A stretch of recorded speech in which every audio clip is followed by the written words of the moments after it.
Muy buenos días a todos.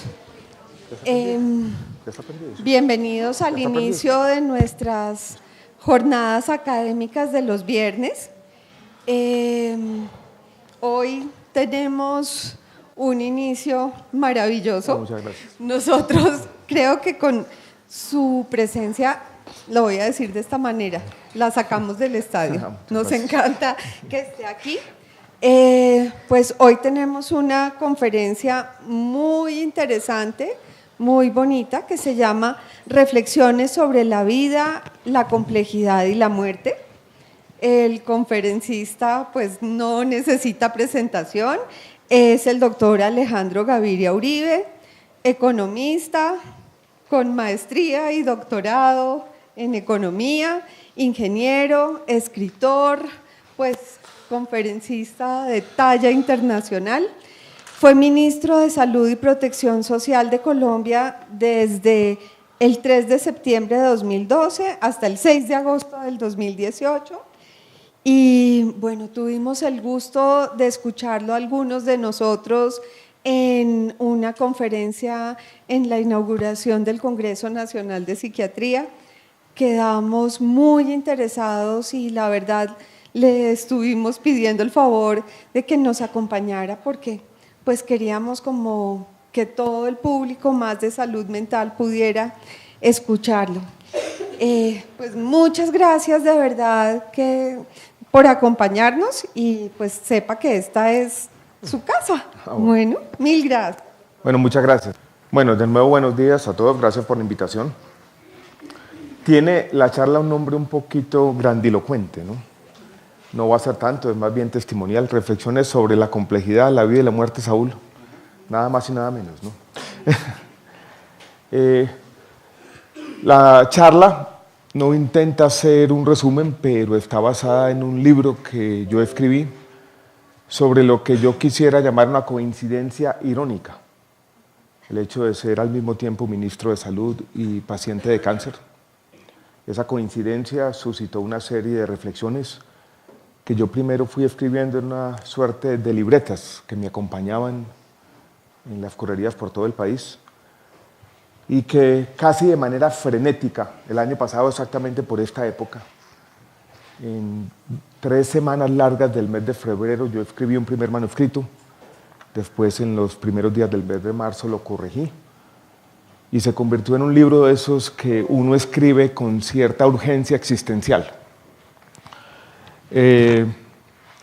Quiero de ese libro extraer 3 mensajes, que son los 3 mensajes que están aquí. Los he llamado, uno primero vamos a hablar de la complejidad, uno segundo sobre tal vez la excesiva medicalización de la muerte, las reflexiones sobre la muerte y la medicina moderna.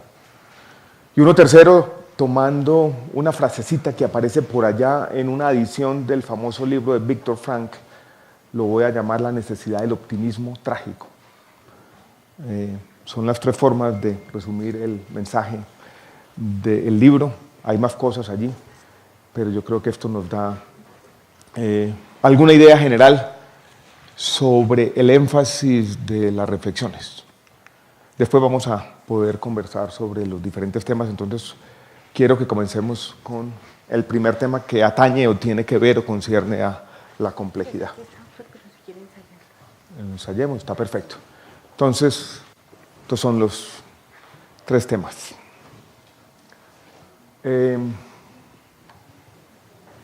Yo me encontré esta gráfica en Twitter. Tenía un título muy bonito. Aquí construyendo sobre lo construido, maestro. Y quiero hacer una analogía de esta gráfica. Yo por alguna razón he tenido una trayectoria profesional un poco extraña, un poco la trayectoria profesional de un desubicado, ¿no? Un ingeniero que se convierte en economista más o menos de manera reticente por los azares de la vida. Como economista me voy yendo hacia los temas sociales, termino siendo un investigador primero sobre educación, después de los temas de salud y después de manera casi reticente también termino de ministro de salud. Durante toda esa trayectoria yo tuve un hobby y es leer sobre biología, en particular sobre biología evolutiva. Y yo quiero que esta gráfica la entendamos como una buena analogía de la evolución. La evolución no es otra cosa que adaptaciones locales.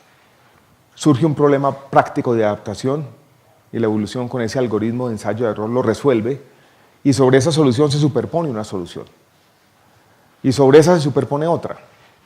Y sobre esa otra. Y así llevamos al menos 500 millones de años desde la explosión cámbrica, donde se complejizó la vida multicelular en nuestro planeta. 500 millones de años de soluciones superpuestas. Yo quiero esos 500 millones de años que lo contrastemos sobre cuánto tiempo lleva la humanidad tratando de entender, de escudriñar en los mecanismos biológicos de algo como esto. Cualquier fecha sería arbitraria. Alguien podría decir 1859, el año en que Darwin escribe el origen o publica el origen de las especies, basado en sus reflexiones hechas 20 años atrás, cuando en el Beagle recorrió las costas suramericanas. Pero quiero proponerles otra fecha, 1953, la publicación del famoso artículo de Francis Crick y James Watson sobre la estructura del ADN. Esto simplemente para plantear un contraste de manera sencilla. 500 millones de años versus 70 años. Apenas 70 años llevamos los seres humanos medio entendiendo, visualizando ese abismo de la complejidad que es la evolución. Y esta idea, la idea de construir sobre lo construido, yo creo que de manera más o menos profunda nos sugiere lo siguiente. Es muy difícil hacerle ingeniería de reversa a la evolución. Uno le hace ingeniería de reversa al diseño inteligente. Uno puede coger una pieza, si sabe que fue diseñada por alguien, la examina y más o menos trata de colegir las intenciones del diseñador y trata de entender qué es lo que hace. Pero en la evolución es muy difícil. Esto como para decir lo siguiente, la complejidad biológica muchas veces, o casi todas las veces, va a ser inescrutable. Cuestión de poetas, podríamos decir. Hay un poeta venezolano que se llama Rafael Cadenas que dice, en el fondo los seres humanos estamos parados sobre una ignorancia fundamental. Si eso es verdad de la evolución, imagínense la verdad sobre el cerebro, ¿no? Uno casi que podría partir de eso, una ignorancia fundamental. El método científico, el ensayo y error, el mismo de la evolución, nos ha permitido entender ciertos resquicios, ciertos pedacitos aquí y allá. Y entendiendo esos resquicios hemos podido hacer intervenciones más o menos efectivas. Pero eso no nos aleja de la ignorancia fundamental. En la época que estamos viviendo, vivimos además en una suerte de paradoja, creo yo. Siglo XXI es las tecnologías de información. Y uno cuando lee aquí y allá el tema del Big Data encuentra la siguiente paradoja, la siguiente tensión, en mi opinión. Y es una gran capacidad para hacer lo que aparece aquí. Estos son las conexiones proteicas de la mosca de la fruta. O sea, hemos sido capaces de mapear la complejidad. Hoy la medicina y las ciencias biológicas están llenas de información, pero esa información no está acompañada de un entendimiento profundo de los mecanismos. Entonces, en el fondo lo que tenemos es una gran evidencia de la complejidad que contrasta con la ignorancia que todavía persiste sobre los mecanismos biológicos. Aceptar esa complejidad no es fácil. Y yo podría decir de manera poco exagerada tal vez, que en la medicina moderna persiste una sobrevaloración de nuestro conocimiento y, si se quiere, una tendencia a sobreprometerle a los pacientes las capacidades del conocimiento que tenemos. Y eso es difícil y eso es complejo. Quiero contarles la historia ya más personal como paciente de cáncer, noticias que yo leía en la prensa, que para un paciente eran difíciles y que yo apuntaba en esa libretica. Aquí tengo unas de las hojas que rescaté para dar la charla el día de hoy. La oncogénesis es uno de los fenómenos más complejos de la biología. Esa vida que crece por dentro. El título original del libro era El cáncer es como la vida, y el cáncer es como la vida casi en un sentido biológico. Es otra vida que crece con los mismos mecanismos, con el mismo oportunismo, con la misma capacidad de adaptación. Usted le tapa la salida por un lado la vida se encuentra o encuentra la forma de salir por otro lado distinto. La vida siempre es recursiva, los mecanismos biológicos son oportunistas. Se encuentra vida en ventosas del océano a 10 kilómetros de profundidad.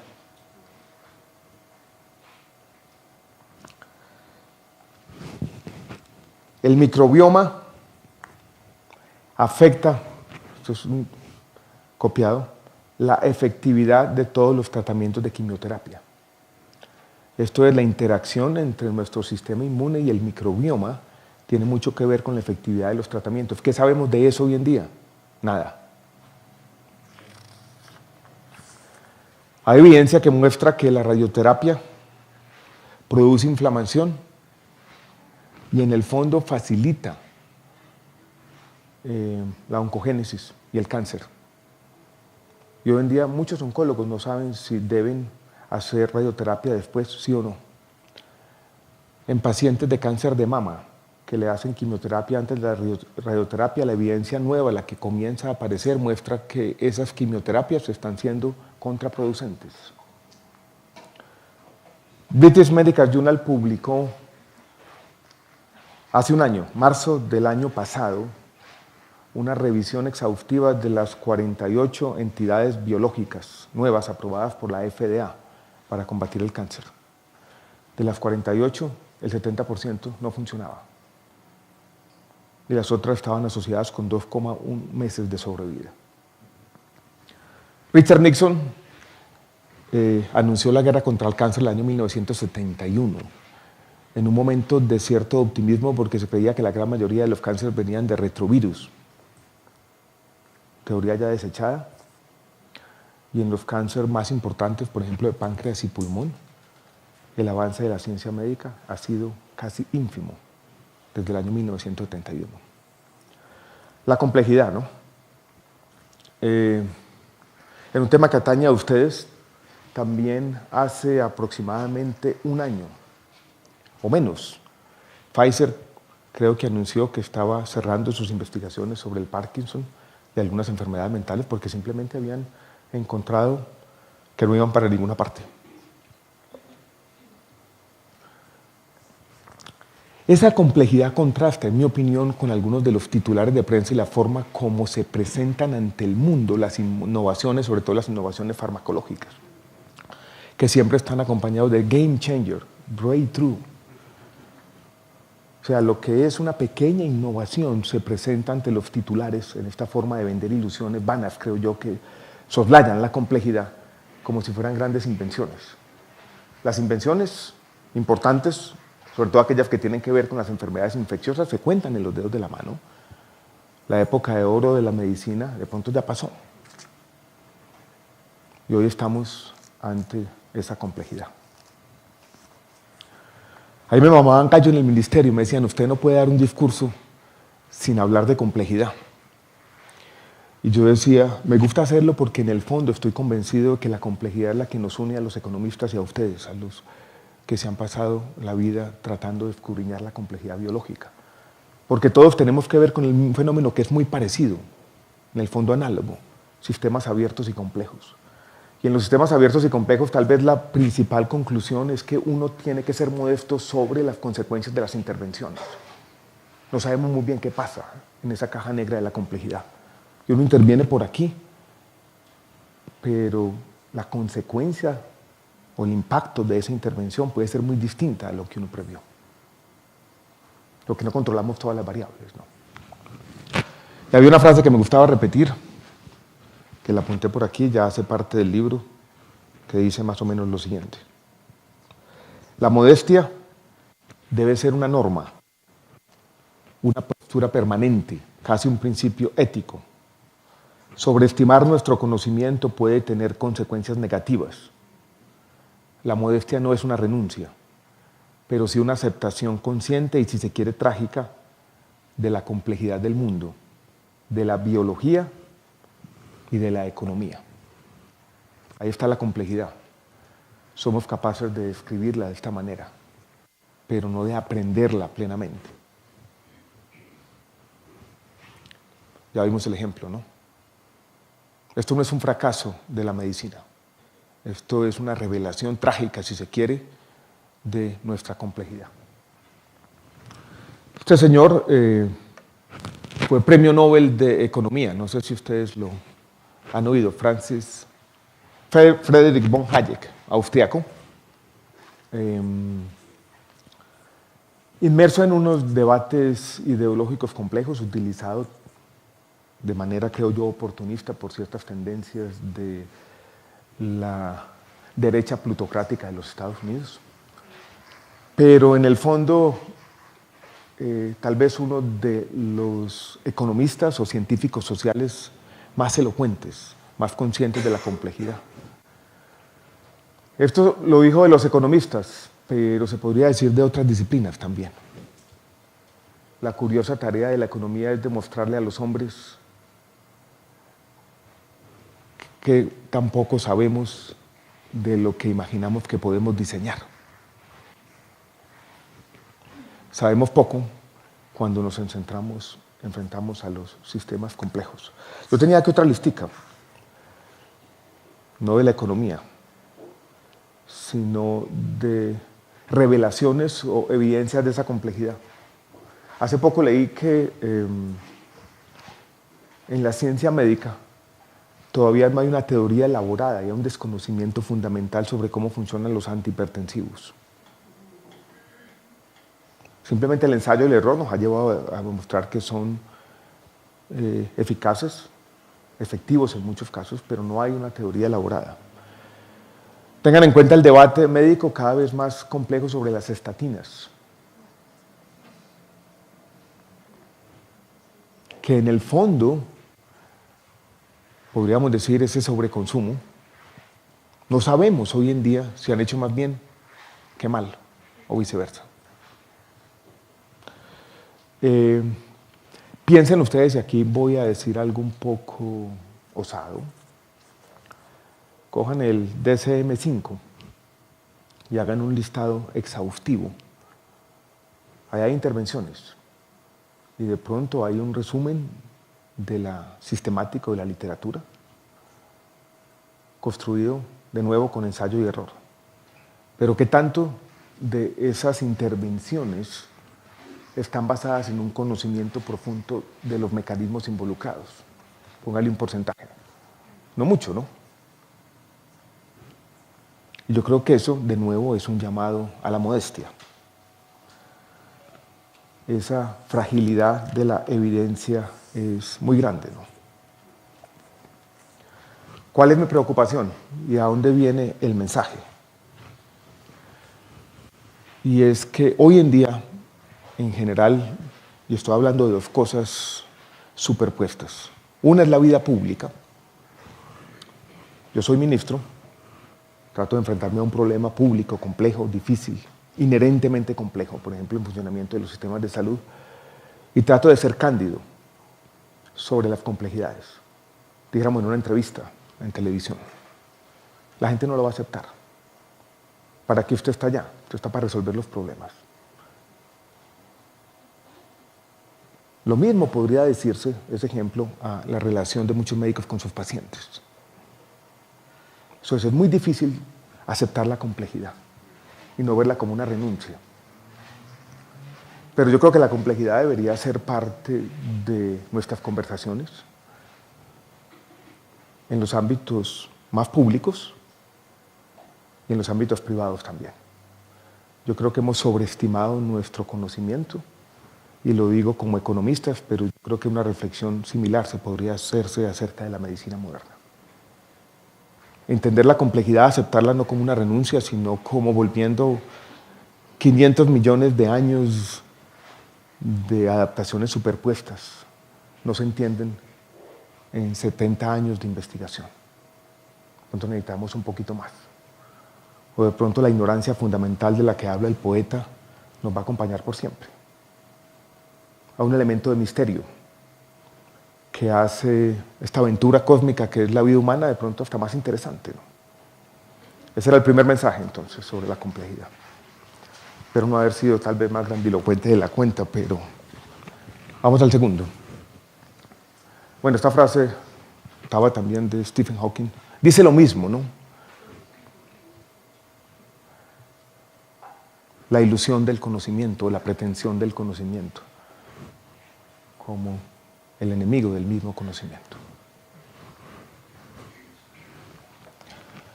La buena muerte es el segundo tema, y lo voy a empezar de manera oblicua con este señor, George Orwell. Murió en 1950, había nacido creo que en 1901, o sea, vivió exactamente en la primera parte, la primera mitad del siglo XX. Y la primera mitad del siglo XX, en mi opinión, fue una de las peores épocas de la humanidad. Tuvimos 2 guerras mundiales, tuvimos el Holocausto. La humanidad mostró ese poder destructivo. Y George Orwell fue tal vez el ser humano, el intelectual público, que documentó mejor esa época. Es el espejo en el que nos miramos para entender lo que pasó en la segunda mitad del siglo XX. Tuvo esa capacidad, creo yo, en sus escritos, tanto de ficción como de no ficción, de denunciar el imperialismo de su país, de Inglaterra, de denunciar el fascismo y el nazismo, estuvo en la Guerra Civil Española, pero también de señalar incluso en contra de sus partidarios, porque él pertenecía, no estaba afiliado, pero tenía sus coincidencias ideológicas con el Partido Laborista inglés, y él se definía a sí mismo como socialista, pero cuando llegó el momento de denunciar los crímenes del comunismo lo hizo con igual vehemencia. Y dice una frase que es más o menos obvia, hizo: todos debemos tener la capacidad permanente de enfrentar hechos incómodos. Esto es de combatir la disonancia cognitiva. Enfrentar hechos incómodos. Y él fue capaz de enfrentar hechos incómodos y denunciar los crímenes del comunismo, con el que alguna vez estuvo ilusionado. Ningún otro intelectual público, creo yo, esa primera mirada del siglo XX, fue capaz de denunciar con la misma vehemencia el imperialismo, el nazismo, el fascismo y el comunismo, los genocidios asociados a estas locuras ideológicas, podríamos decirlo de esta manera. ¿Por qué Orwell? Hace aproximadamente 10 años me mandaron de la revista Arcadia un librito sobre los ensayos de Orwell, Matar a un elefante y otros ensayos. Matar a un elefante era un ensayito que él escribió cuando era un soldado del Imperio Británico en lo que era entonces Birmania. Me leí ese ensayo, escribí una columna sobre ese ensayo alguna vez. Y después me leí un ensayo sobre Jonathan Swift y sobre los viajes de Gulliver. Y ese ensayo empezaba con una fórmula manida, pero interesante. La fórmula de los 5 libros que uno llevaría a una isla desierta. Y decía, el primero son los viajes de Gulliver. Yo había leído los viajes de Gulliver en una edición de Ariel Juvenil, se llamaba, en la casa de mi abuela en Medellín. No me acordaba nada de esa novela. Yo dije, pues madre, George Orwell, que ha sido mi héroe, dice que ese es un libro, o el primero que se va a llevar a la isla desierta, y yo no conozco nada de esto. Entonces dije, voy a leer los viajes de Gulliver. Y yo soy bibliófilo. Y entonces dije, me voy a comprar una edición bonita, ilustrada de los viajes de Gulliver. Y un día, sábado en la noche, entré a internet y comencé a buscar una edición de los viajes de Gulliver. Me encontré lo siguiente: en una librería perdida, en un pequeño pueblo en el sur de Illinois, en Estados Unidos, había una primera edición de los viajes de Gulliver. ¿Saben cuánto vale? ¿Cuál es el precio de mercado? $10,000. Fue publicado en 1726. Y esta la estaban vendiendo por $100. Entonces yo dije, bueno, vamos a tratar de comprarla. Cogí mi tarjeta de crédito ese sábado por la noche. Metí mis datos y dije, una ganga. Pasó una semana, pasaron 2 semanas, pasó 3 semanas, pasaron 4 semanas. Ya me habían hecho el crédito a la tarjeta y no llegó nada. Yo dije, no es el primer bobo que engañan en internet, no. O sea, un libro de $10,000 no puede venderlo a $100. Pues señoras y señores, llegó el libro 5 semanas después. Llegó en una cajita y llegó con una carta. La carta estaba escrita en una caligrafía de otro tiempo, en un papel morado, una carta más o menos larga, donde el librero me contaba la historia de cómo consiguió el libro. Y dijo, el libro yo lo compré en una venta de garaje hace muchos años, no recuerdo tantos, en una caja. Y esa caja de venta de garaje tenía un título, libros sobre viajes fantásticos. Había muchos libros, muchos de ellos muy viejos, pero en esa caja había una primera edición de los viajes de Gulliver, 1726. Creo que les voy a mostrar la portada que está por aquí. Esta es la portada del libro que yo tengo.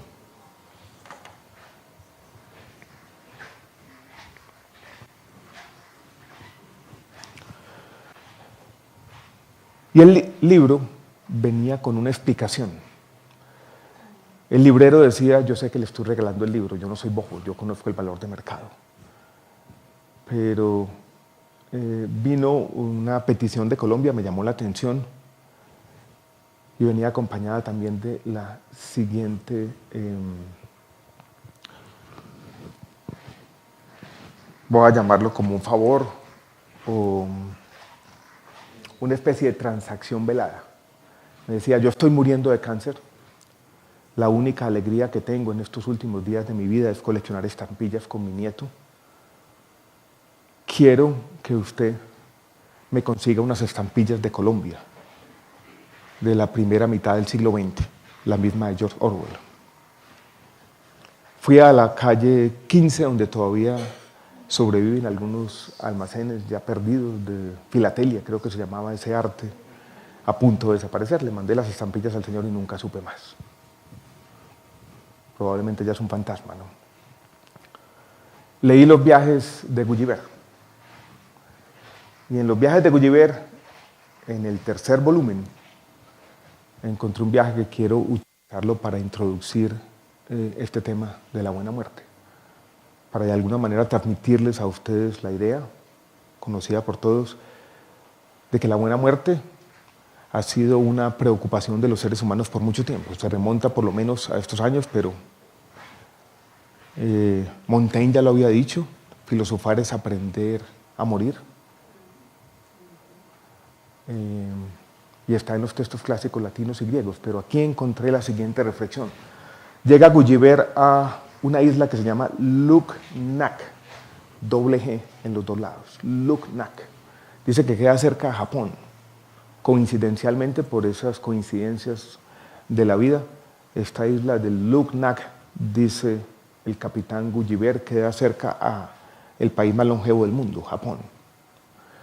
Se baja Gulliver en la isla y lo primero que le dicen es, en esta isla viven los Strudelburgs, gente que nace con una manchita marrón aquí en la parte de arriba de la ceja derecha. Esa manchita marrón circular se va volviendo azul, después gris y después negra, como la vida podría uno decir, ¿no? Y esos señores son inmortales. Gulliver no lo puede creer e improvisa un discurso diciendo, en el fondo, afortunados ustedes en esta isla, afortunados sobre todo los Strudelburgs, que han conocido la inmortalidad. Echa su discurso y quienes están con él, los traductores del emperador, empiezan a tener esa risa socarrona que acompaña a la condescendencia, ¿no?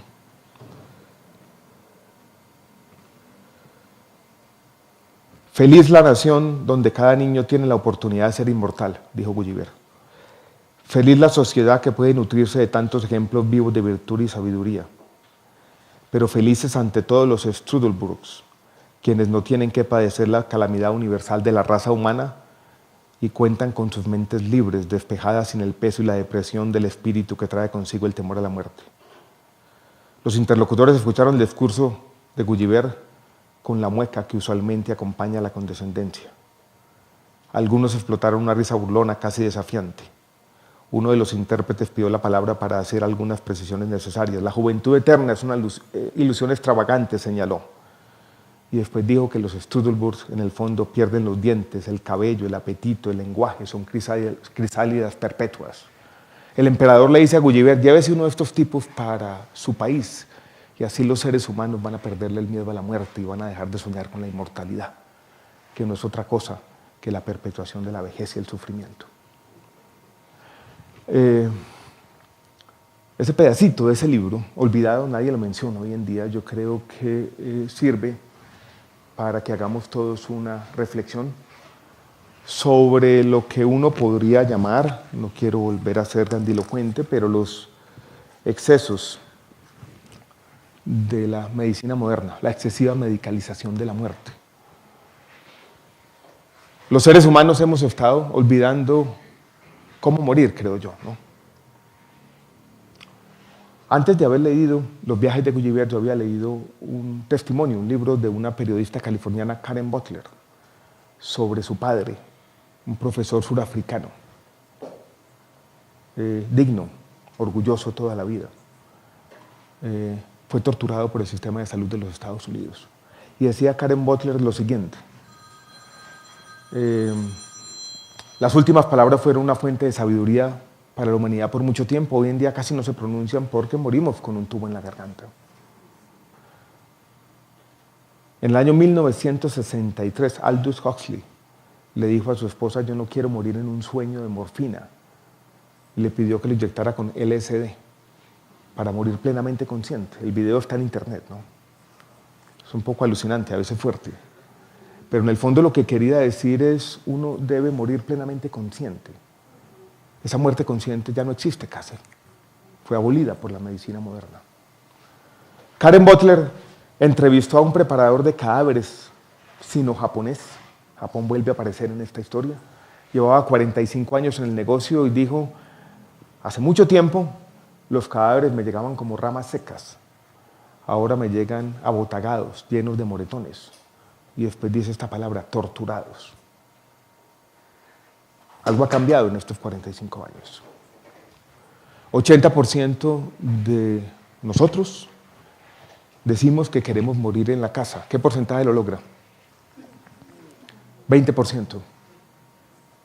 40% de los oncólogos clínicos le dijeron a Atul Gawande, intelectual público y médico en los Estados Unidos, que ellos aplican quimioterapia innecesaria a sabiendas de que lo están haciendo, que solamente están torturando a las personas, ni siquiera están prolongando la mala vida, porque no son capaces de tener una conversación sobre la muerte. O sea, la tecnología usada como sustituto de la conversación no hace otra cosa que prolongar el sufrimiento humano. Y 40% de los oncólogos clínicos en los Estados Unidos lo confiesan simplemente. Así como así. La tecnología conspirando contra la buena muerte. No es fácil, ¿no? 2 meses antes del diagnóstico de cáncer estaba yo en Estados Unidos acompañando a mi hija que estaba viviendo por allá en ese momento. Entré a una librería de segunda y encontré este librito de un poeta que no conocía, se llama Ted Kooser, fue poeta laureado de los Estados Unidos. Y casi que abriendo al azar, todavía estas reflexiones no eran reflexiones existenciales, pero subrayé lo que ustedes ven aquí. Hoy tendrías 97 años, dice Ted Kooser sobre su padre, si siguieras vivo. Todos seríamos infelices, tú y tus hijos, de clínica en clínica. Un anciano asustadizo, hipocondriaco, y tus hijos desorientados, y dice por allá: pero te fuiste hace 20 años, tenía 77, con tu dignidad intacta. Y una frase paradójica: me alegro por todos nosotros. Me alegro, ¿por qué? Por la dignidad intacta. En el año 1997, se juntan los 7 en esta historia, el exmagistrado, magistrado de la Corte Constitucional, Carlos Gaviria, había escrito una sentencia que más que una sentencia es un pequeño ensayo, que nunca tuvo materialización, o por lo menos pasaron 20 años para que tuviera algún efecto en Colombia, donde planteaba una suerte de silogismo paradójico, y él decía: la muerte digna hace parte de la vida digna, o tiene que hacer parte de la vida digna. Y eso le dio paso a una discusión que a veces me parece compleja porque confunde ciertas cosas, y la discusión sobre la eutanasia en Colombia. Después alguien reclamó el derecho a morir dignamente, y el Ministerio de Salud yo era ministro en ese momento, tuvo que reglamentar el primer país de América Latina la eutanasia en nuestro país. Año 2015, 2016. En el fondo diciendo, cuando la autonomía individual está presente, esto no es voluntad subrogada, cuando alguien levanta la mano y dice yo no quiero seguir sufriendo, y además hay una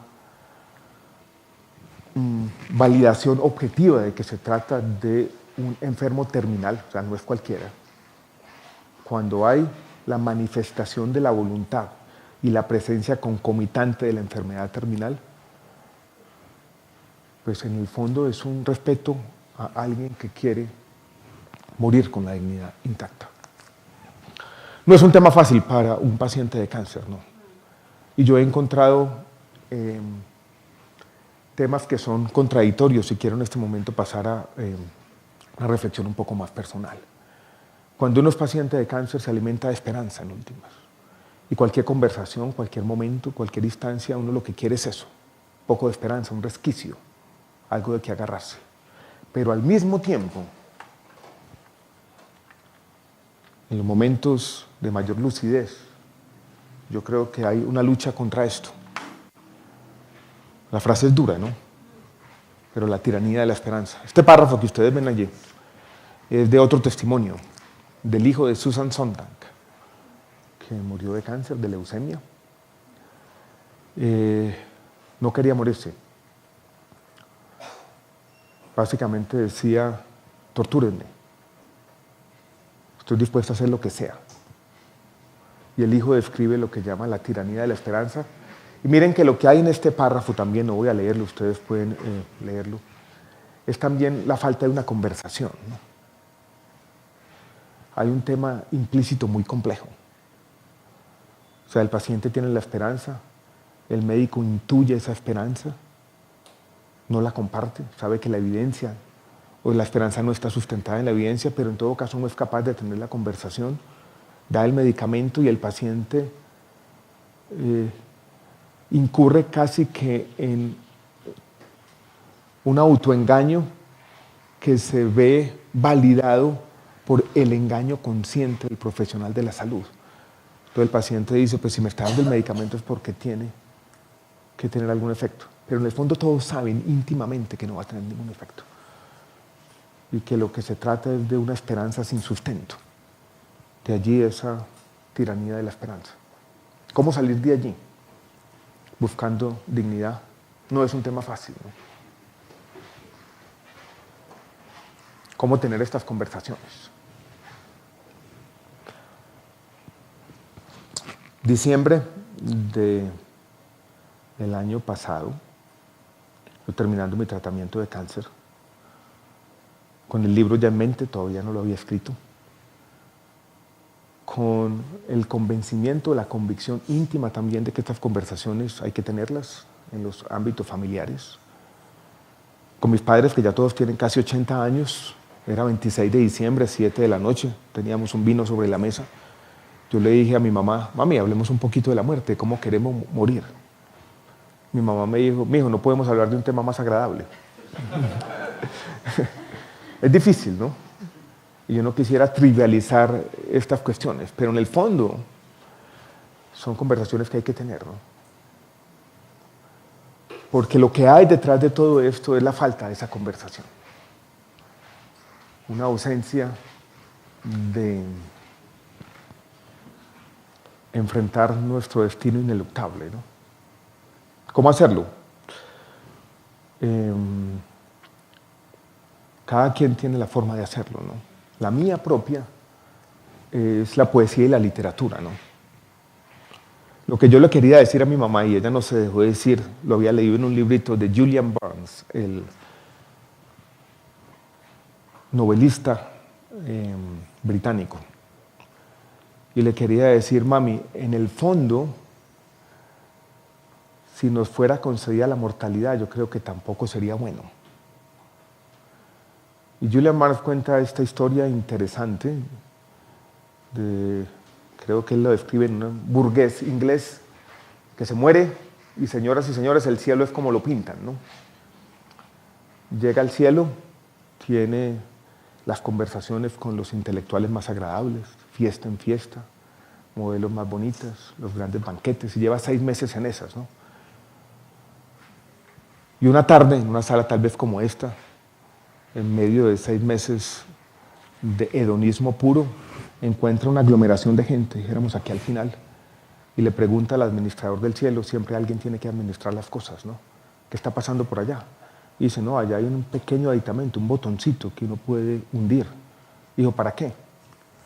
Digo, si lo hundes, ahora sí esto es para siempre. Y pregunta el Señor, después de 6 meses de estar disfrutando el cielo, ¿y quién lo hunde? Y le dice el administrador del cielo, todos terminamos hundiéndolo.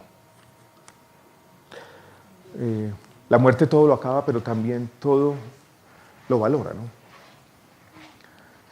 La eternidad es o un aburrimiento eterno, como lo sugiere Julian Barnes, o simplemente la perpetuación de la vejez y el sufrimiento, como lo sugiere Jonathan Swift en Los viajes de Gulliver.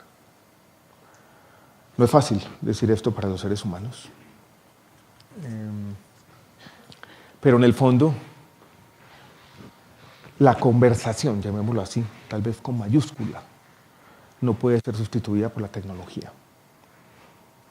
Y hay una soft technology que se nos está olvidando en la vida, en la medicina moderna, ¿no?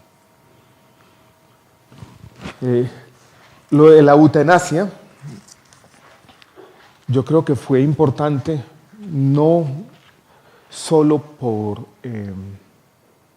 los avances institucionales, yo creo que no han sido muchos los casos que han ocurrido en nuestro país, pero yo creo que sí llevó a algunas comunidades, por lo menos en algunos lugares de nuestro país, a tener una conversación sobre la obstinación terapéutica y la presencia de la medicina al final de la vida, ¿no?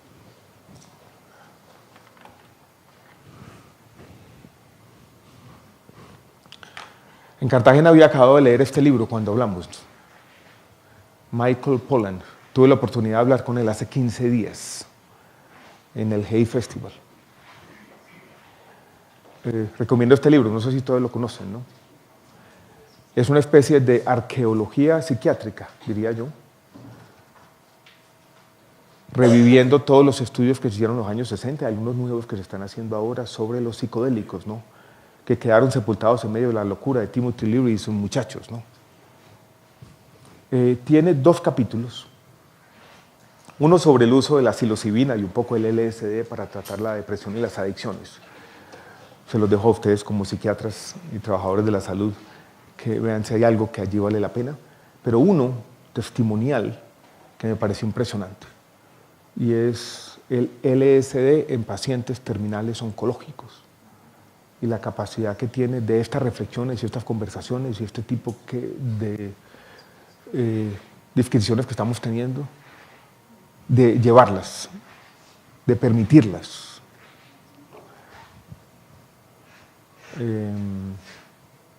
No sé si será el futuro para aprender a morir mejor, de pronto no hay soluciones mágicas. Pero aquí yo creo que en el fondo lo que tenemos es lo siguiente, yo lo miro casi desde un punto de vista antropológico.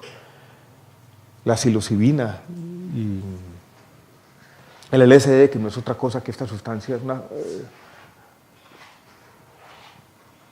es un medicamento sintético de unas sustancias que la humanidad lleva usando por miles de años, ¿no? Por alguna razón, ¿no? Yo creo que algo nos enseñaron con el paso del tiempo y vale la pena volver a tener estas conversaciones. Y esto es una especie de farmacología interesante de moléculas libres, patrimonio de la humanidad, donde no hay un gran interés económico, sino simplemente un interés intelectual, científico, por entender qué es lo que hay allí. Dice Michael Pollan al final de su libro, dice, en el fondo, la psiquiatría debería acercarse, en el buen sentido, al chamanismo, como una suerte de conversación. Conversación sobre lo que es esta charla en el fondo, la complejidad, la vida y la muerte. Me perdonan por el atrevimiento. Vamos a pasar a la tercera parte, que era el optimismo trágico. Este es Víctor Frank. Ya pasó de moda, ¿no? Su libro se sigue vendiendo, sigue siendo un solazo existencial para mucha gente. Las teorías médicas, yo creo que vistas en retrospectiva, poco tienen que decir. Él hablaba del optimismo trágico como tres cosas. Él decía, tenemos que enfrentar la muerte, la culpa y el dolor. La muerte, la culpa y el dolor acompañan al ser humano, ¿no? Hacen parte de nuestra naturaleza. Por eso habla de que esto es trágico, pero así todo vale la pena vivir la vida, ¿no?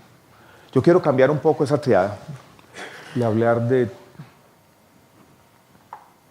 estas tres. La muerte ya lo hemos dicho, no voy a volver sobre el tema. El absurdo. Yo que muchos de nosotros sospechamos íntimamente que la vida no tiene un significado intrínseco. ¿Qué es lo que nosotros le queramos dar? Es el mito de Sísifo, ¿no? Podemos imaginarnos a Sísifo feliz, decía Albert Camus, ¿no? Esto es, Sísifo había encontrado un significado de lo que no tenía. Y todos sabemos que hay una tensión inherente entre la conciencia y los deseos humanos y la indiferencia del universo. Y todos hemos vivido lo suficiente para sospechar que la vida es injusta o puede ser injusta. Y ese es el absurdo, creo yo. Y lo otro es que somos insatisfechos. Yo contaba la siguiente anécdota que me parece chistosa, ¿no? A mí me gusta mucho Jorge Luis Borges y me he leído ese cuentico del Aleph unas 20, 30 veces, ¿no? Y en estos días dije, el Aleph es el teléfono celular. Es una ventanita donde está contenido el mundo, ¿no? Y me di cuenta de eso porque había leído un libro del novelista y ensayista argentino Manuel Mujica Laínez, que es celebrado por Fernando Vallejo como un gran prosista, un poco aburridor, de otra época, su prosa ya como anacrónica. Pero él está en Sicilia, en un pequeño pueblito a una hora de Palermo, y va a visitar la casa del dramaturgo italiano Luigi Pirandello. Y hay dos páginas muy bonitas, y yo dije, yo quiero conocer eso, ¿no?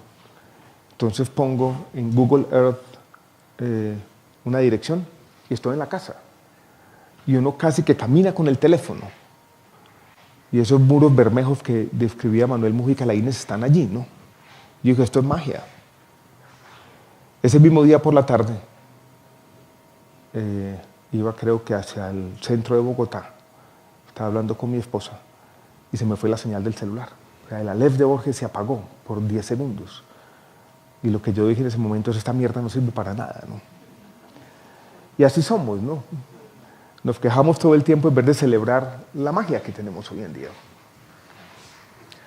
Quien nos hizo, además, creo que nos hizo perversamente, que yo lo veo con mi hijo y me da como esta inquietud también existencial. Quiere un juguete, le compro el bendito juguete y apenas lo tiene ya quiere otro. Yo digo, ¿qué es esta mierda también? ¿No? ¿Por qué somos así? O sea, dejamos de querer las cosas que tenemos. A mí me gustan también los libros y los tengo ahí y solamente lo valoro cuando creo que se me perdió. La insatisfacción, ¿no? ¿Qué hacer con la triada trágica, ¿no? El cáncer me enseñó qué hacer. Y quiero darles 3 ideas. En el fondo, Michael Pollan dice una frase bonita que me quiero robar. Dice él, uno se va volviendo con el tiempo una especie de sacerdote de las obviedades. Yo les voy a decir aquí 2 o 3 obviedades interesantes que hacen parte del libro. Y lo voy a decir de esta manera. ¿Cómo salir de la triada trágica y el optimismo trágico? Y voy a dar 3 razones, ¿no? Una la encontré en este poeta, Eliseo Diego, cubano, ya murió. Vino a Colombia la última vez en el año 1986. uno de los hijos de García Márquez, que tenía una editorial que se llamaba El Equilibrista en México, le había publicado un pequeño librito y estuvo por aquí. Yo había comprado una antología pequeña que hizo el Fondo de Cultura Económica, con un título muy interesante llamado Desde la Eternidad, que tenía una monita en la portada. Como me gusta la biología, vi Desde la Eternidad con un fósil ahí, yo dije, voy a leer este librito, no lo conocía muy bien. Empecé a hojearlo. Su prosa a veces es inescrutable, pero encontré un poema muy aparentemente marginal, pero estoy viendo aquí el promedio de edad del auditorio, y yo creo que por ahí entre 40 y 50 o 60% tuvieron contacto con el álbum de Láminas Jet. Y era un poema sobre la versión cubana de, aquí en Bogotá le dicen monas, yo en Medellín les decía láminas, ¿no? Era un poema sobre eso, ¿no? Sobre las láminas. Álbum para pegar láminas se llama, y les voy a leer un parrafito de ese poema, ¿no? De Álbum para pegar láminas. Dice lo siguiente: ¿por qué jamás olvidas los tigres y elefantes color fiesta? Los galos, los asirios, las legiones, los cepelines y áureos globos plácidos. Mientras se van en humo, noche adentro, triunfos sí, pobres tuyos y catástrofes. Al final de su vida se acordaba de las láminas, mientras se iban en humo noche adentro, triunfos tuyos, pobres, triunfos sí, pobres tuyos y catástrofes. Y después dice la siguiente frase: las diminutas dichas que se aferran con sus mínimas garras a la vida, serán el porqué sí de todo. Y en el fondo es eso, ¿no? A pesar de la muerte, a pesar de la insatisfacción, a pesar del absurdo, tenemos las diminutas dichas. Y yo me dediqué de alguna manera a decir, vamos a hacer un inventario, un catálogo de diminutas dichas. Primera semana de octubre del año 2017, yo estaba jodido, ¿no? Quimioterapia tras quimioterapia, me daba una infección. Había pasado de 6 semanas, unas 4 y media en el hospital. Llegué un lunes a la tarde a mi casa, creo que el día siguiente jugaba la Selección Colombia con Brasil. Y yo había leído el poema de Eliseo Diego, pero no lo tenía en mente ese momento. Y quise escribirle una cartica a mi esposa, que era en el fondo una forma de celebrar la vida, ¿no? Y se la mandé por WhatsApp. Me tenía que hacer una terapia. Y al mismo que se la mandé por WhatsApp me dio por ponerla en Instagram.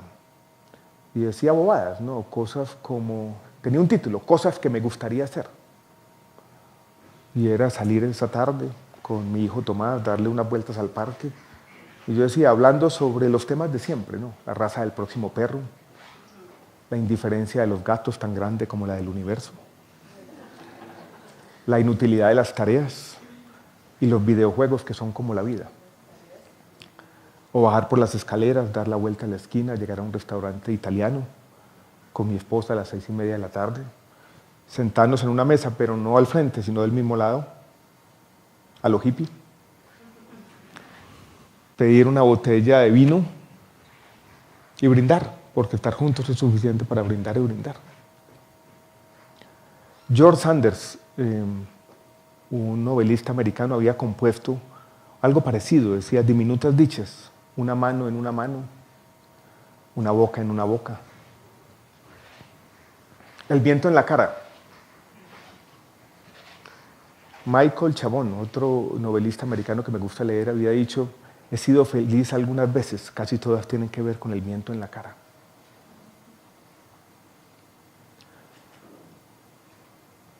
Estaba yo en el centro comercial andino y me dio por hacer otra listica de estas, se la mostré a mi papá y me dijo, ya te estás Paulo Coelizando.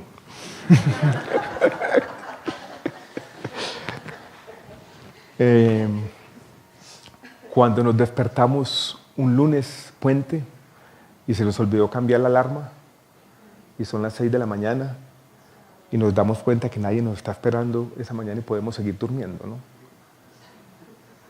Eso es una diminuta dicha. Está lloviendo muy duro por la noche y hay un trueno que nos despierta abruptamente. pero la lluvia nos arrulla rápidamente y volvemos a dormir. La luna, ustedes la vieron ayer, ¿no? La luna que siempre nos sorprende, dice Jorge Luis Borges. Ahí ha estado siempre, ¿no? Es un milagro permanente. Pero los seres humanos miramos al cielo y decimos, miren la luna, siempre nos sorprende. También es una diminuta dicha. Eso en el fondo es, creo que uno de los mensajes más fuertes de la poesía. Es protestar por el paso del tiempo, pero también celebrar la vida. Y la vida está hecha de eso, de diminutas dichas, ¿no? Y es la forma de combatir el absurdo, la muerte y la insatisfacción y afianzarnos en el optimismo trágico. Otra forma de combatir la tríada trágica es una más obvia todavía, ¿no? El amor. Este señor se llama Eugenio Montejo, es un poeta venezolano. Hace poco encontré una historia muy bonita de este director de cine mexicano que se llama Guillermo Arriaga, si mal no recuerdo, de esta película 21 gramos y demás, novelista también, sobre su relación con Eugenio Montejo. Uno de mis poetas favoritos. Tiene por allá un poema que yo cito mucho que dice al final, la nada donde todo se suspende. Eso es lo nuestro.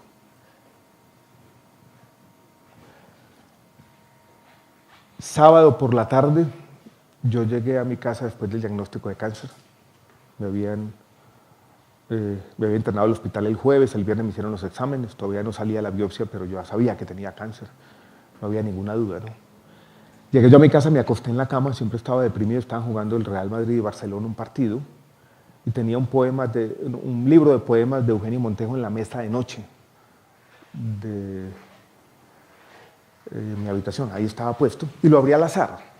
Estaba mi esposa acostada conmigo, nuestro futuro lleno de nubarrones, ¿no? Y leí lo siguiente, de Eugenio Montejo. Quizás sean ilusorios los años y sus vueltas, y las horas ausentes, y todas las que fueron. Solo es verdad tu risa, más hermosa que los siglos que parten o que llegan.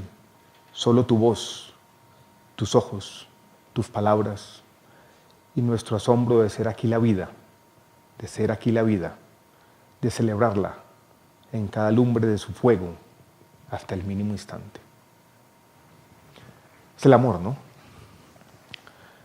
Hay una carta muy bonita de la esposa de Carl Sagan, una carta abierta que ella escribió 2 años después de su muerte, que en el fondo dice una cosa como la siguiente. Le habían preguntado en alguna entrevista si ella creía que podría volver a encontrarse con su esposo, y ella dijo, no.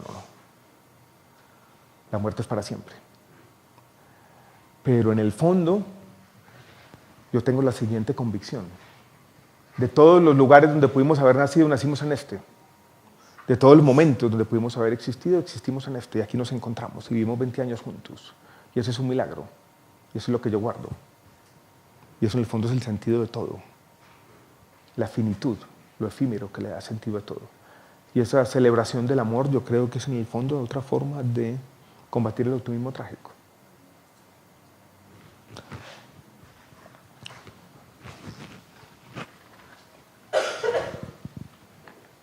Quizás sean ilusorios los años y sus vueltas, y las horas ausentes y todas las que se fueron. Quizás sean ilusorios, pero tenemos el amor. Y como hay 3 componentes del aspecto trágico de la vida, tiene que haber 3 defensas o 3 mecanismos de defensas. Las diminutas dichas, el amor, y el tercero, este señor es Antonio Tabucchi, son las historias, creo yo. Estábamos en clase en 5º bachillerato en Medellín. Tenía un profesor de lo que en su momento llamaba comportamiento y salud. Algunos vimos esa clase, ¿no? La sobrevivimos todos, aquí estamos. No sé cómo, pero somos un ejemplo de lo que hoy llama, no me gusta la palabra, resiliencia, ¿no? Si yo sobreviví los curas y la comportamiento y salud sobreviví todo, ¿no? Estábamos haciendo mucha bulla, yo no sé qué estaban diciendo por allá, y el profesor suelta la siguiente perla. Dice, muchachos, todo lo que pasa tiene probabilidad cero, pero pasa. Nadie dijo nada, pero de alguna forma esa frase se me quedó grabada, ¿no? Todo lo que pasa tiene probabilidad cero, pero pasa. Después mis estudios de biología, que ya mencioné al comienzo de la charla, mostraron eso. En el fondo, el ser humano, esto que somos, esta especie, es producto de contingencia tras contingencia tras contingencia. En el fondo somos la materialización del azar. Y si fuéramos a devolver la película de la vida, perdonará la analogía de otro tiempo, no la va a entender ningún millennial, y ponerle play otra vez al cassette, de pronto la vida sería completamente diferente. Y este ser bípedo con este lóbulo prefrontal un poco exagerado no existiría. La vida es irrepetible, ¿no? Y eso que se da en la biología yo creo que también se da en nuestras vidas personales. Les voy a contar una historia personal mía, un poco extraña. Yo estudié ingeniería civil, nunca me sentí del todo cómodo siendo ingeniero, me gustaban las matemáticas. Sentía que en la ingeniería le faltaba un elemento humanista y siempre tuve esa aspiración, ¿no? Ahora he entendido que me gustan los libros. Me echaron del trabajo en Medellín por estar leyendo libros y no trabajando probablemente. Me vine a buscar trabajo aquí a Bogotá y fui a una constructora que todavía existe que se llama QCesar, no muy lejos de aquí, en la 134 con Séptima había estos multifamiliares Belmira, a trabajar de residente en esa obra. Me ofrecían 2 salarios mínimos y yo dije, me voy a enloquecer en este trabajo, ¿no?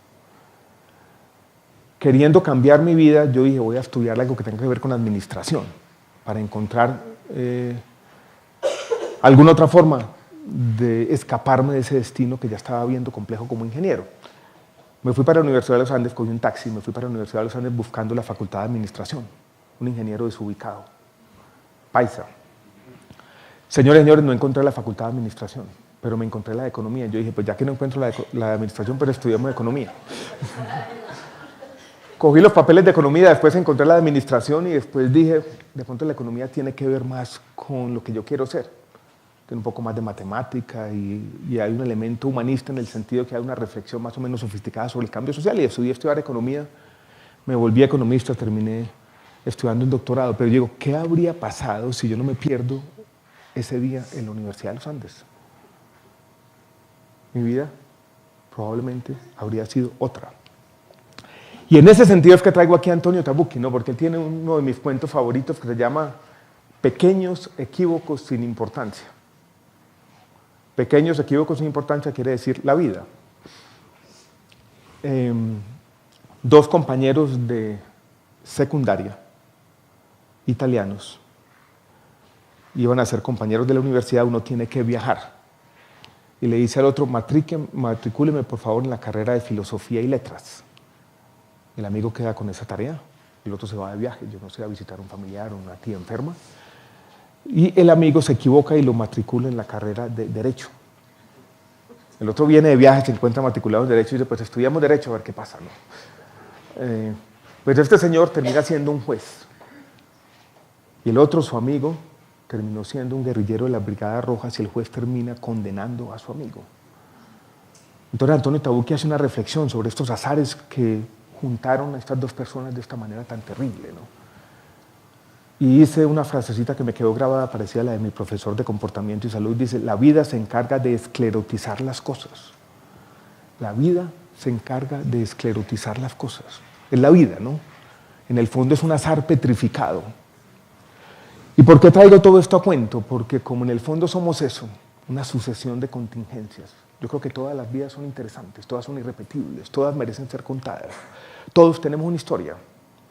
Y las historias, en últimas, son nuestro mecanismo de defensa también. Tal vez la esencia de todo sea esa, ¿no? Contar la historia.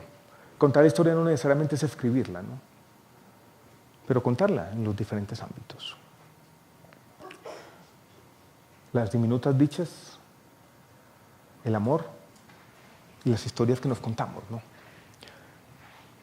Eso nos permite luchar contra la muerte, contra la insatisfacción y contra lo que los existencialistas franceses llamaron el absurdo.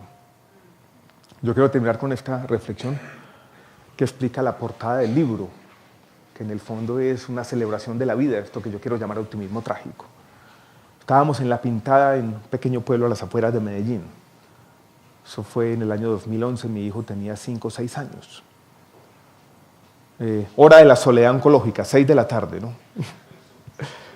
Y el hijo mío pequeño, salgo yo, me había acabado de duchar, me dice, estaba hablando con mi esposa, y dice, Tomás, mami, no somos nada, somos un punto. Y yo ya me lo tiré.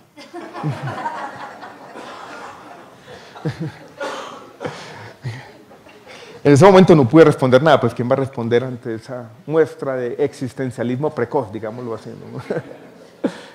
Pero después digo en el libro, ¿qué habría querido yo responderle a este niño?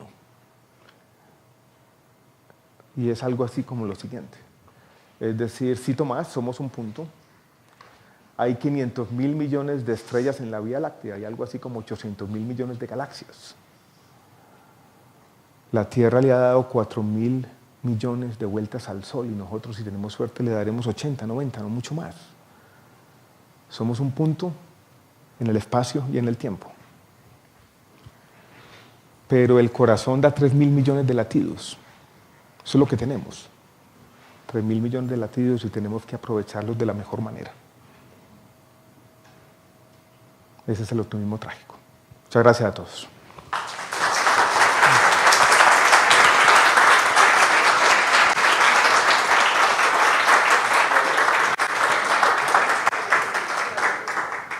Bueno, entonces si quieren preguntas o hablé mucha carreta, más o menos de todo.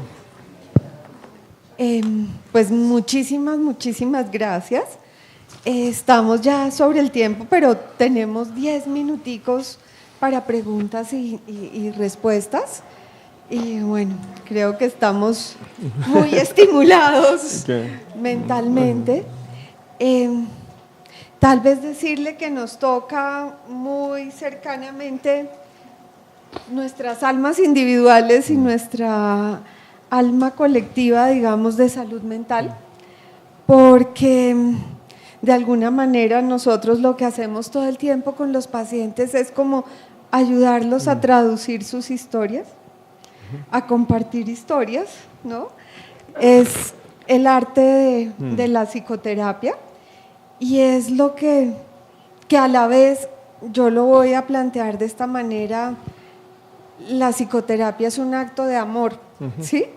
Por el otro, porque implica que durante el tiempo que uno está con ese otro, se entrega totalmente a ese otro, ¿no?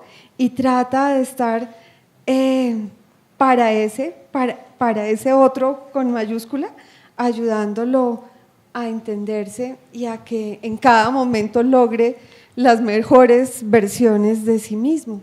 Y eso, paradójicamente, es lo que nos hace a nosotros estar continuamente también, si lo pretendemos, mejorando, pero a propósito del libro de Víctor Frank, es como encontrarle el sentido. Encontrar el sentido. Entonces, pues, de verdad que mil gracias. Invito al auditorio a intercambiar. O sea, hay una pregunta, comentario, crítica, PQR.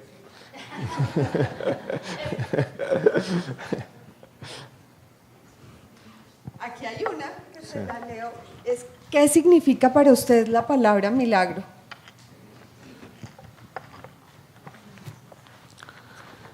Como la utilizo aquí, o sea, la celebración de ese frágil milagro de estar vivos. Milagro es eso. Milagro es un evento de bajísima frecuencia. Pero cuando uno mira las cosas en la perspectiva adecuada, todo lo que nos ha pasado es de bajísima frecuencia. Entonces, hay una gran paradoja. Y es que los milagros están por todas partes, ¿no?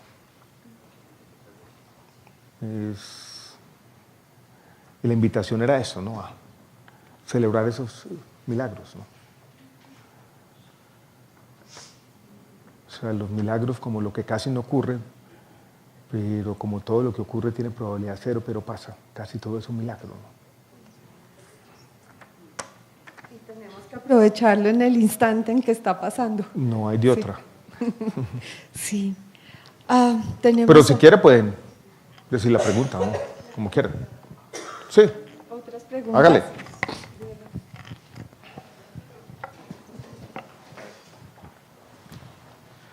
Bueno, le agradezco muchísimo, doctor Gaviria, por la charla. Y yo creo que una de las preguntas que me surge en este momento es, nosotros desde la psiquiatría nos enfrentamos como a diferentes tipos de duelo planteados por nuestros pacientes, no solamente el paso o la experiencia de una enfermedad como en su caso y de la experiencia que nos comentó. Y precisamente una como de las vicisitudes o preguntas que nos plantean nuestros pacientes es acerca de qué hacer durante y después. Y según sea el caso, sobre si continuar o no estudiando o trabajando, la experiencia o qué hablar con su familia. Y la pregunta va enfocada teniendo en cuenta que pues usted continúa enfrente de la cartera de salud en todo su trayecto y pues por todo su tratamiento. Entonces, ¿cómo fue esa experiencia y cómo sería como lo recomendable desde su punto de vista en cuanto a este tipo de decisiones? Yo seguí en el Ministerio de Salud, no siempre convencido que debería seguir, ¿no?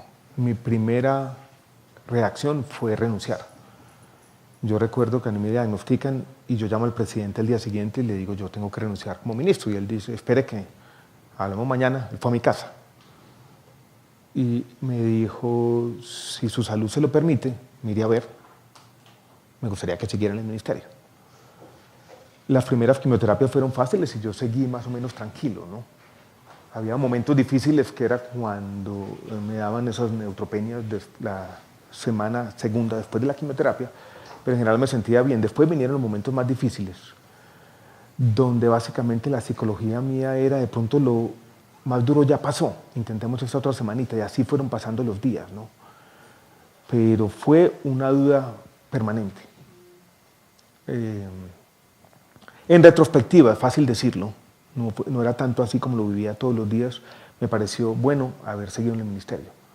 O sea, me sirvió, fue una forma de cultivar esperanza, de darme cuenta que yo podía seguir viviendo, que esta enfermedad no era un impedimento para seguir en más tareas diarias. Pero también debo decir que hubo momentos en que yo me preguntaba en el ministerio, en el piso 23, ¿qué estoy haciendo yo aquí? ¿No? Yo debería estar en mi casa con mi hijo, conversando con la familia. Esto para decir, no es una decisión fácil. Y yo no me atrevería a darle un consejo a nadie, decir, siga trabajando hasta... Depende de cada quien, depende de cada caso. En el fondo, seguramente los pacientes van a vivir una historia muy parecida, ¿no? Unos días van a decir sí, otros días van a decir no. Otros días van a querer estar en la casa, otros días van a querer seguir en sus actividades normales, los vaivenes emocionales están ahí. Con mi familia yo sí fui muy locuaz siempre, todo el tiempo. Hablamos de los miedos. Hemos tenido una relación en la que no nos importa pues, llorar al lado del otro. Pero eso también depende de cada quien y de cada caso, ¿no? Es difícil, ¿no? Y yo solamente puedo hablar n igual 1. Pues es mi caso, ¿no? Entonces no me atrevería a generalizar, simplemente lo puedo decir como hice lo que pude, ¿no? Y lo que en su momento pensé correcto, hasta donde me aguantaban las fuerzas, ¿no? Después me di cuenta que algunos oncólogos, no psiquiatras, oncólogos, cuando les hacían esta pregunta, si seguían con sus actividades, decían, mira el ministro de Salud que él está trabajando. Y yo decía, hijo de madre, me tocó ahora ser buen paciente también. Pero bueno, día a día. un lugar común, pero así fue, ¿no? Tal vez una última pregunta, en razón del tiempo, y es, ¿vida después de la muerte? ¿Qué hay después de la muerte? ¿Qué ha reflexionado al respecto? ¿Destino? No creo. No creo en el destino mucho, yo creo que simplemente las cosas pasan y van pasando. No creo en la divina providencia, no creo que las cosas pasen por una razón, creo simplemente que las cosas pasan, ¿no? A todos nos está dada una forma de inmortalidad. Seguimos viviendo en el recuerdo de los otros, hoy dejamos una huella digital, hay unos videos de YouTube y cosas de esas, ¿no?